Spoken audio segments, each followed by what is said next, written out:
السلام علیکم ورحمۃ اللہ وبرکاتہ۔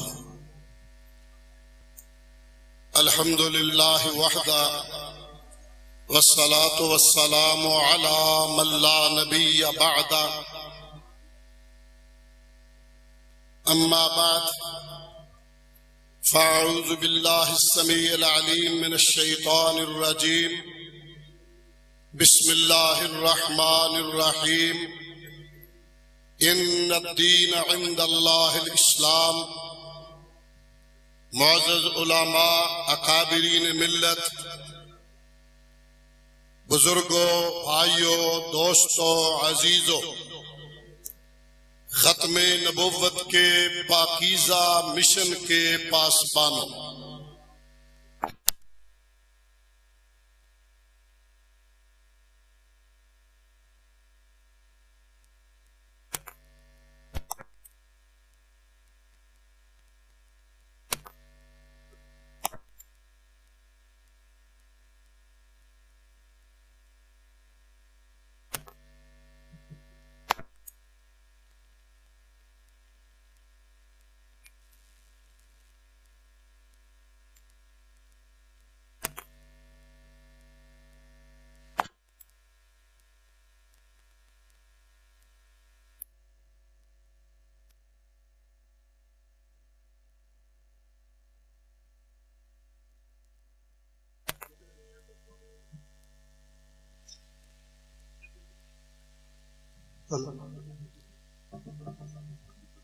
چلو ساڑی باری آئی پتیلا کھڑ کے۔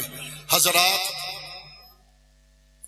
وقت کی قلت ہے اور مجھ سے قبل اکابرین امت اور معزز علماء نے ختم نبوت اور بالخصوص آج کے دن کی اہمیت پہ فاضلانہ ارشادات فرمائے ہیں۔ میں صرف ایک پوائنٹ کی طرف توجہ دلانا چاہوں گا اسی مناسبت سے کہ 7 ستمبر کا دن جو یوم فتح مبین ہے، یہ کس طرح ہوا، میں مبارکباد پیش کروں گا انٹرنیشنل ختم نبوت موومنٹ کے ان ذمہ دار احباب کو اور بالخصوص علامہ قاری شبیر احمد عثمانی حافظہ اللہ اور ان کے رفقا کو، جنہوں نے اس چیز کو دوبارہ زندہ کیا ہوا ہے۔ ہوا یہ کہ اس حادثے کے بعد جس کا تذکرہ بھی میرے سے قبل ہوا، ملک میں مجلس عمل بنائی گئی، تمام مکاتب فکر کے علماء کا اکٹھ ہوا اور انہوں نے ملک بھر میں تحریک چلائی۔ مجھے یاد ہے سب، ذرا تمہیں یاد ہو کہ نہ یاد ہو، 6 ستمبر 1974 کو راول پنڈی میں مجلس عمل کی طرف سے بہت بڑا جلسہ تھا، جس میں تمام جماعتوں کے اکابر موجود تھے اور ان میں ہمارے اکابر میں مناظر اسلام حافظ عبد القادر روپڑی اور علامہ احسان لائی ظہیر شہید رحمہم اللہ بھی شامل تھے۔ چونکہ 7 ستمبر کو فیصلہ ہونا تھا، میں اس طرف توجہ دلانا چاہتا ہوں۔ اس اکٹھ اور اتفاق کی برکت سے اللہ نے کرم فرمایا۔ یہ ایک تفصیلی بیان ہے، تفصیلی گفتگو ہے۔ خلاصے کے طور پہ کہوں کس طرح ہوا، اسمبلی کے اندر جانے پہ مجبور کیا اور پھر لاہوری گروپ اور قادیانی گروپ کے سربراہ قادیانی کے مرزا ناصر، اس کو اسمبلی میں بلایا گیا۔ حضرات ذی وقار، آپ جانتے ہیں جو ممبر ہم اسمبلی میں پہنچاتے ہیں وہ دینی طور پہ کتنے باخبر ہوتے ہیں، یہ مجھے بھی پتا، آپ کو بھی پتا ہے۔ جب یہ دونوں بزرگ بڑے جبے کبے داڑھی اور پگڑی کے سمیت اندر آئے، پارلیمنٹ کے ممبروں نے دیکھا تو حیران ہو کے کہنے لگے، مولوی بھی عجیب ہے، انہیں کافر کہنا چاہتے ہیں۔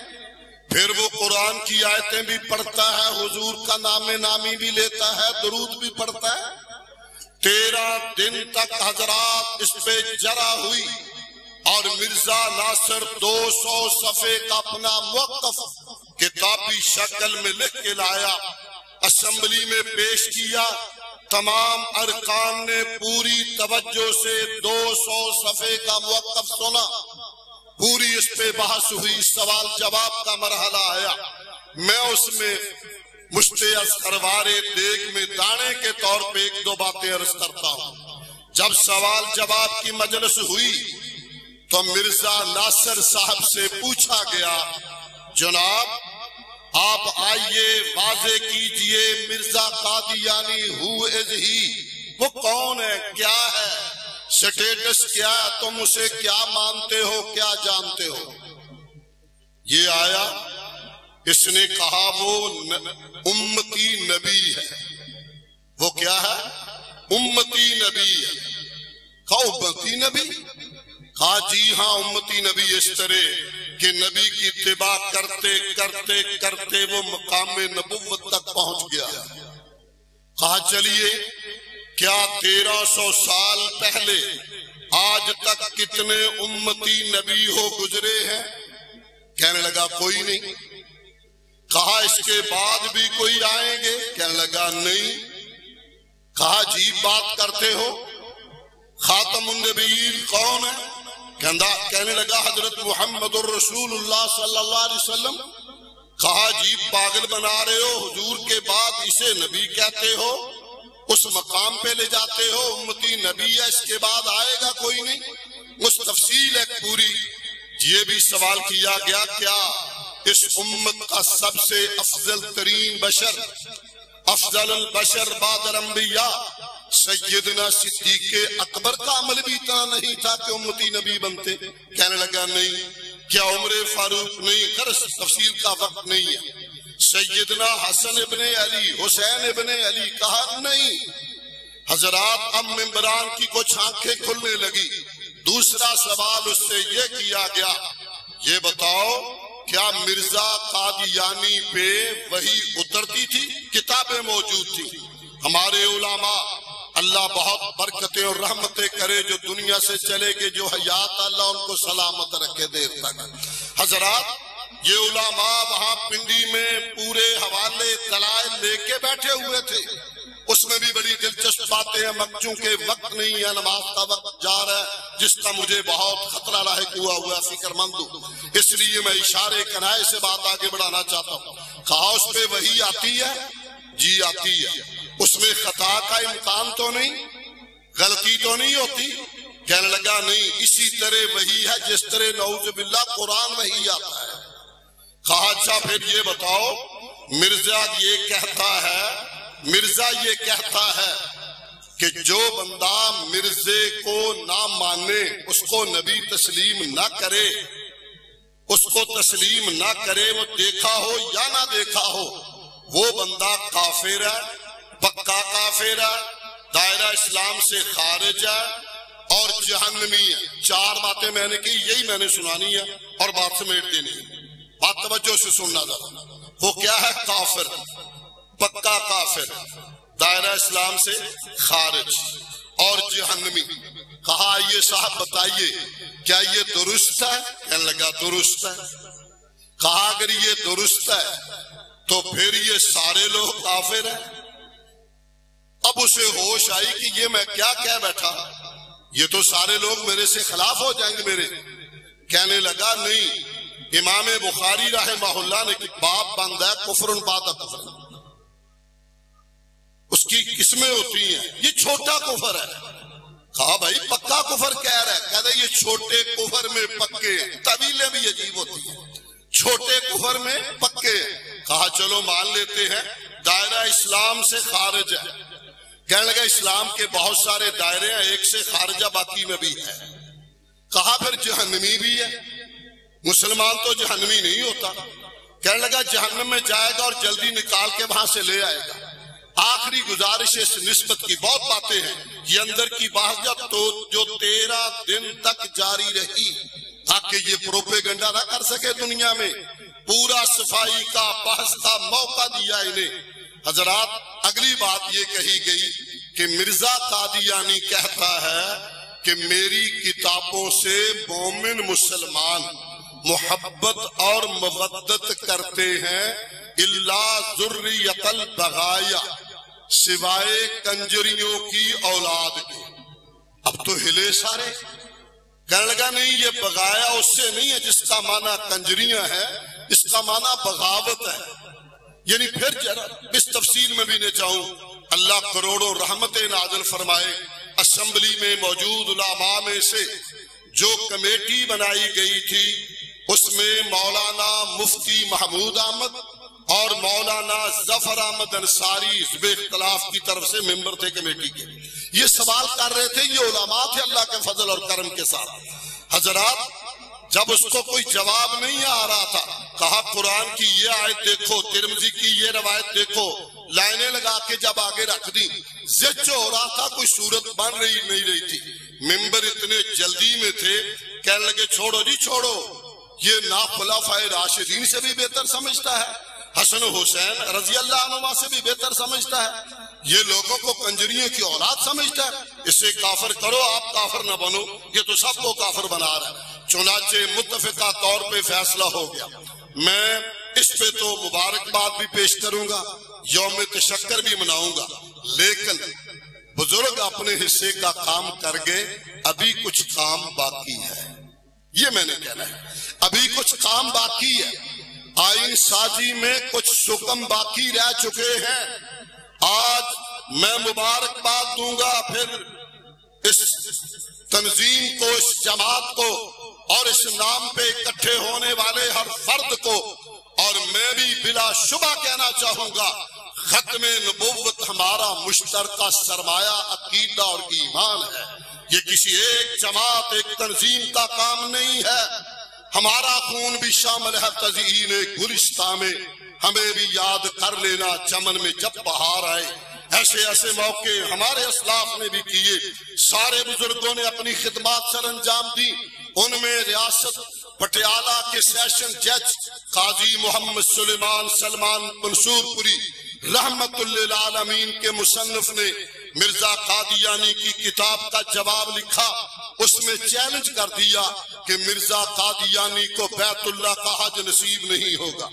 لوگوں نے کہا قاضی صاحب آپ اتھینٹک ہیں، بہت بڑی ذات ہے، عالم ہے، جج ہیں اور سیشن جج ہیں، لوگ آپ کا اکرام کرتے ہیں، یہ پاسپورٹ بنائے گا اور جا کے حج کر کے آ جائے گا، داغ لگ جائے گا۔ کہا ایمان بھی کوئی شے ہے، ایمان بھی کوئی شے ہے، کونین کا رب گواہ یہ کذاب ہے، یہ دجال ہے، دجال اور کذاب کو حرمین کی زمین قبول نہیں کرے گی۔